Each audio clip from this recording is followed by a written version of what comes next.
Art surrounds us, from the patterns in the fabric we wear to the magnificent designs of the spaces we live in. Art enriches our lives and brings meaning to what we often take for granted. Art reflects our humanity, our pursuit of beauty, exploration of the unknown, and creation of stories. We shape art, and in return, it shapes us. Good morning, ladies and gentlemen. Welcome to Pasandaya 2024, a festival of talents in Philippine contemporary arts. I am Kenji Villanueva. And I am Kimberly May Bayot.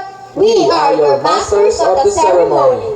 To begin, may I request everyone to please rise for the singing of the Philippine National Anthem led by Miss Rica A. Berte. This will be followed by the opening prayer to be led by Mr. Differ A. Durder.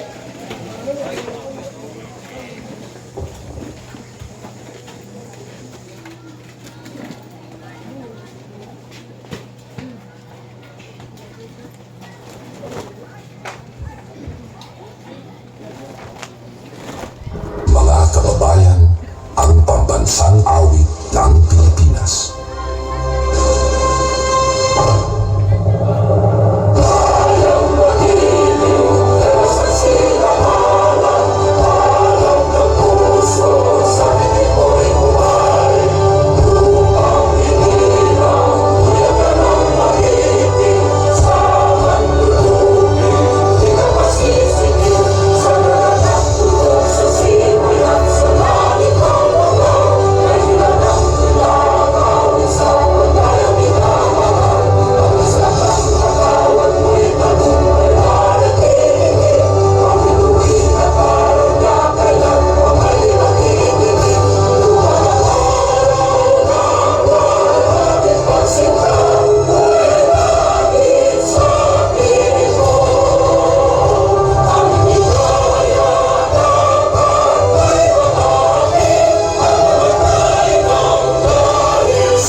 Let's close our eyes and bow our head. Dear God and Heavenly Father, we thank you for this special day of all us. We ask for your guidance, protection, and presence as we start our program this morning. We are hoping for our success and hearts full of joy and happiness throughout this program. And we ask forgiveness to all of our shortcomings. We ask this in Jesus' name, Amen.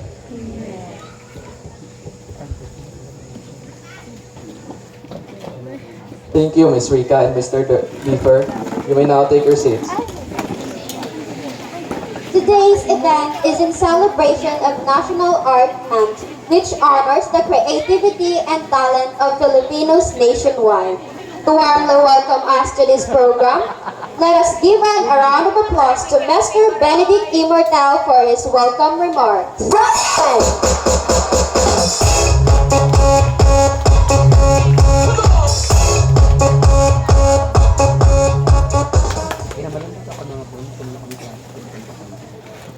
Good morning, everyone, especially to our head teacher, Ms. Sarah B. Chano, to our board of judges, advisors, and to all grade 12 learners. Thank you for attending this 2024 Pasandaya culminating activity. I know that you are all excited to show up your skills and talents in this stage, so I will give you the stage to rock with your incredible performance. Just do your best, enjoy the competition. That's all. Thank you.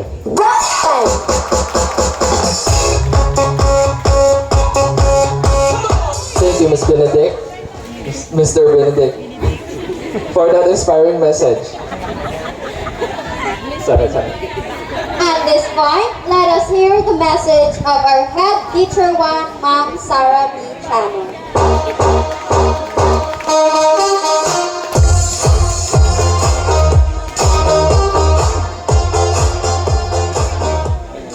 Good morning.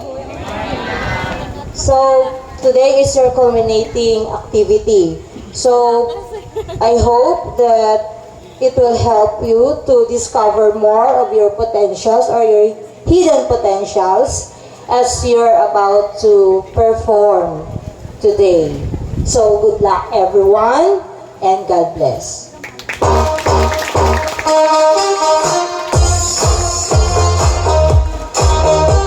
Thank you, Ma'am Sara. This event was made possible through the dedication of our contemporary arts teachers. Let us now hear the words of encouragement from our highly committed mentors, Ma'am Eileen J. Calamaan and Sir Roel D. Ignacio.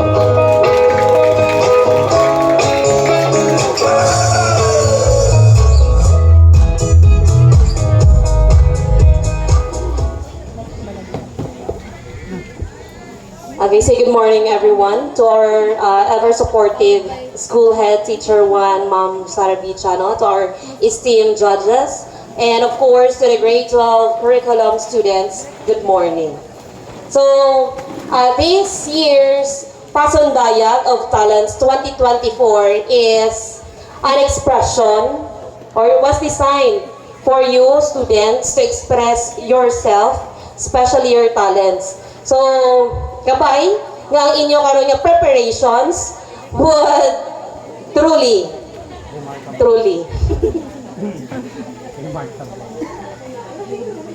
kabay pa.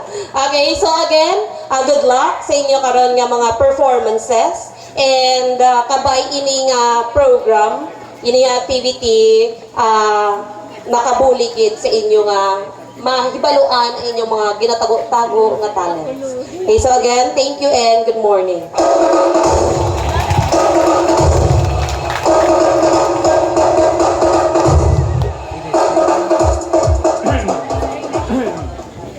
Okay, good morning once again to our board of adjudicators. Salamat gid sa paghuo, no? The same with, I would like to acknowledge the presence of our head teacher 1, Ma'am Sara Chano. Again, no, this Pasundayag 2024, no, in my own understanding, when we say Pasundayag in English, it is to showcase, no, to showcase what you really got.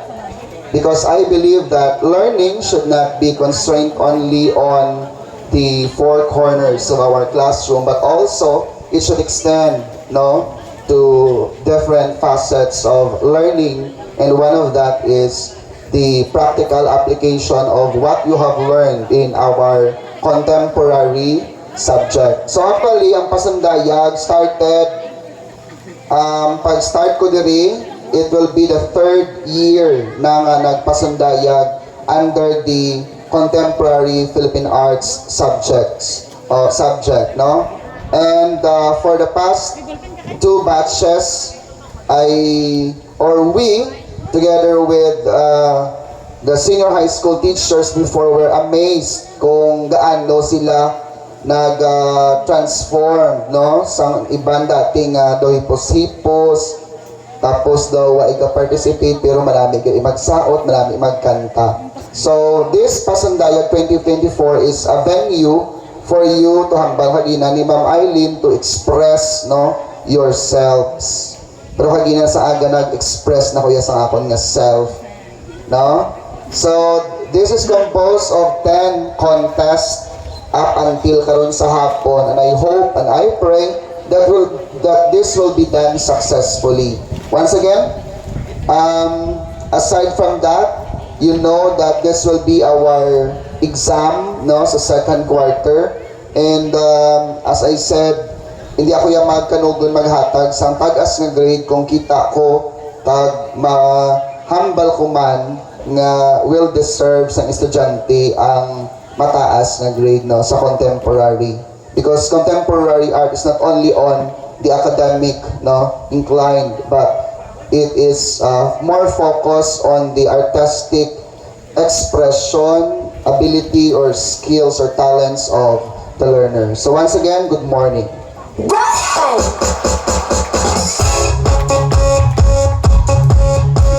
Thank you, Ma'am Eileen and Sir Well, for your words of support.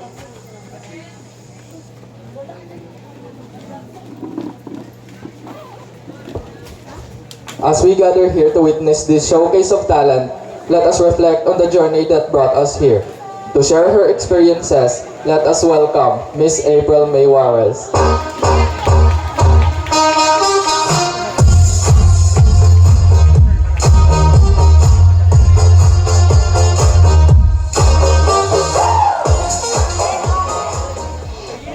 Good morning, my fellow grade 12 students.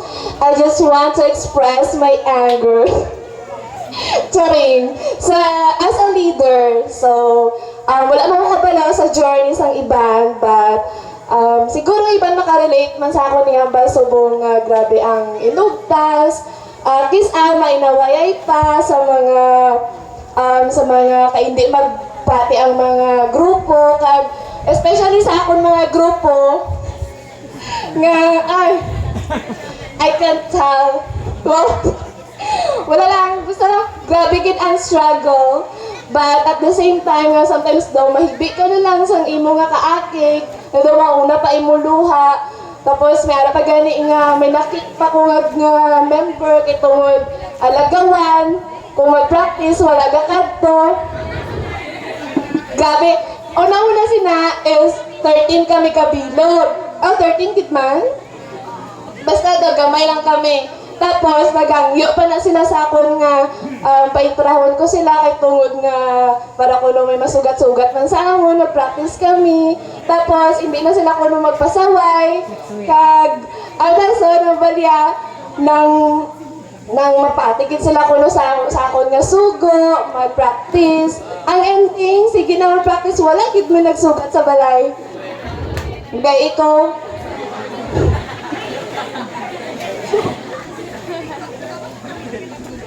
Sorry. But, asa supong may kakig gapon eh, charot. But, muna gani sa sige man naman yung practice, nabatsagan mo naman ang kalipay, toon? Kalipay ko nila. Kag, sa ibang mga section, nakita ko man ang ilan na hard work sa pag-practice. Every time na maagaway pa kami dito sa stage, doon namin pangalanan, Scorpio, subong, subong. Kag, mga ibang dito, kag salamat man kisa sa mga, sa speaker. Yawan pa kisa kaulam-ulam speaker sa ibang nga section. Kag, una gani kasi gakatigan pa kami kaysa English Day, hindi na naman kasi kaso kay tungod, sige na kami practice para sa pasindayan. But, nagapasalamat ko sa subong naman nga, ba't kasi note ako nakita, this is the day nga sa pasindayan. Kag, amo lang naguro ka pasalamat ko kag thank you everyone. Thank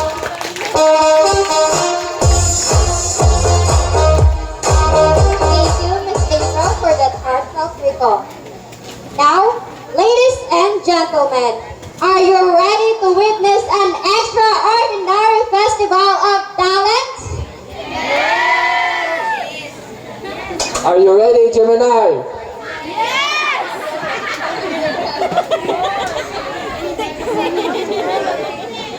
Luwag. Are you ready, Gemini? Are you all ready? Where are the students of grade 12 Scorpio? Yes. May we hear the noise of grade 12 Capricorn? Yes. How about the grade 12 Virgo? Ay, hindi magpa-birthday ang mga boys ni Ma'am Rochelle. How about the grade 12 Gemini? Doon na Gemini, singgit na lang daw makaperde na kamuyaliwat. Where are the noise of grade 12 Gemini? Ay, masasabi siya. Okay. Wow, that's the energy we need. But before we dive into the competitions, let's get to know our distinguished panel of judges. To introduce them, we call on Miss Aliana E. De Los Santos.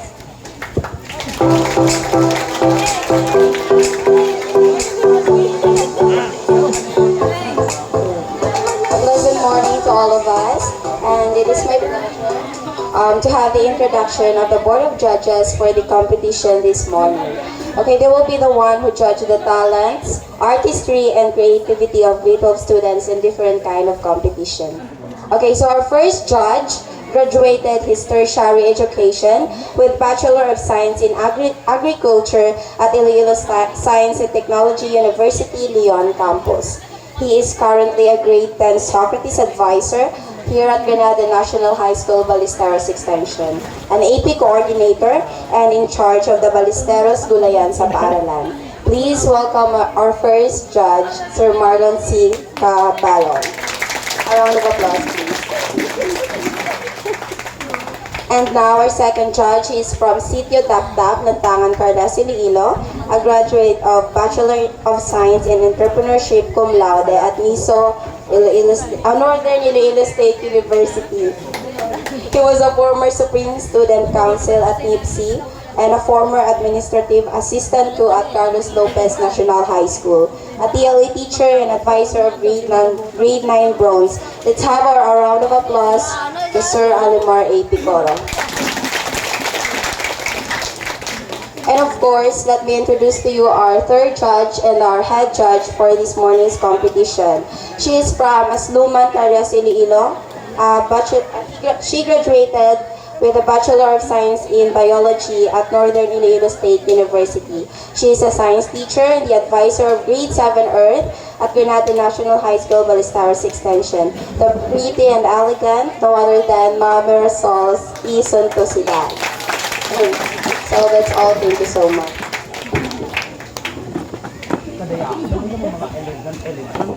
Thank you, Ms. Aliana, for that introduction. Let us now take a moment to hear the criteria for judging, which will guide our competitions. For this, we call on Ms. April May Juarez.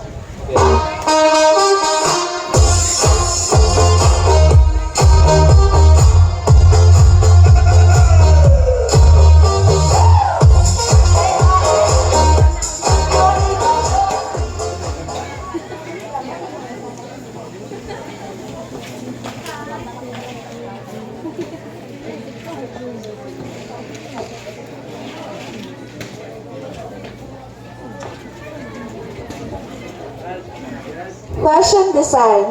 There should be one entry only per section.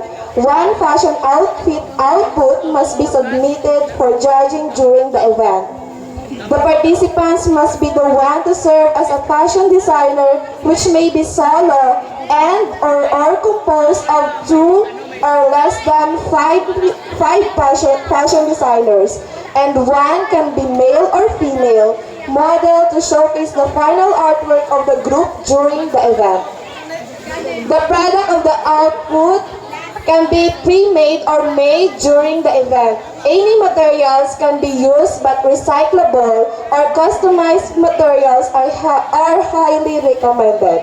In terms of pre-made artwork, the group must provide a recorded video for verification purposes that the artwork was made by the fashion designers identified as participants. The participants must provide a description of their artwork as to the materials used and the inspiration and or ideas on creating such artwork, which will be read during the fashion show. The criteria for judging: design, concept, and creativity 30%, originality, craftsmanship, and resourcefulness 30%, grooming, deportment, and style of model 20%, overall impact 20%, the total of 100%.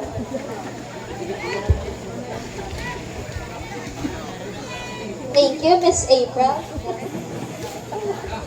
Ladies and gentlemen, this is Pasundaya 2024, a festival of talents in Philippine contemporary arts. Let us now begin with the morning competition, starting with the fashion design competition.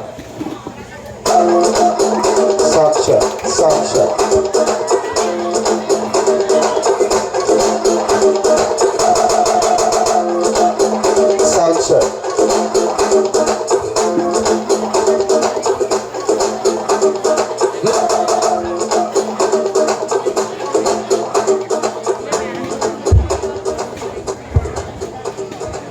worldwide to infinity. You know the roof on fire. We gon' boogie, hoogie, hoogie, jiggle, wiggle, and dance like the roof on fire. We gon' drink drinks and take shots.